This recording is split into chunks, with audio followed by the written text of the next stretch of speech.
তিনি দেশের প্রধানমন্ত্রী, ফলে এই নিয়ে কোনো মন্তব্য করব না। কিন্তু এই খটকাটা থাকছে যে মণিপুরে আজ অবধি তিনি গেলেন না। মণিপুর জ্বলছে, এত মানুষের প্রাণহানি, মুখ্যমন্ত্রীর বাড়ি আক্রান্ত হয়েছিল, সরকারি এবং বেসরকারি সম্পত্তি কিভাবে ধ্বংস হয়েছে, একটা চূড়ান্ত অরাজকতার জায়গা। আজ পর্যন্ত একদিনের জন্য নরেন্দ্র মোদী সেখানে গেলেন না।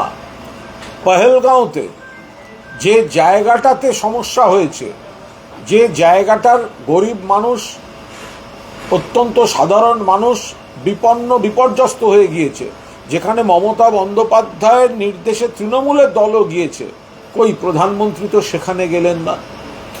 গুজরাটে তিনি 100 বার যাবেন, তিনি নিজে গুজরাট থেকে এসেছেন, বা এত বড় একটা দুর্ঘটনা ঘটেছে, আমরা তার যাওয়া নিয়ে প্রশ্ন তুলছি না, কিন্তু কোথায় কোথায় তিনি যাননি সেই প্রশ্নটা তো তোলা যেতে পারে। তার মণিপুর যাওয়ার সময় হয় না, তার পহেলগাঁওয়ের ঘটনাস্থলে যাওয়ার সময় হয় না, তো তার তো সেগুলি যাওয়া উচিত ছিল। কোনো অপব্যাখ্যা করবেন না। তিনি আজ একটি দুর্ঘটনা কবলিত জায়গায় গেছেন, সেটা নিয়ে আমাদের কোনো বক্তব্য নেই।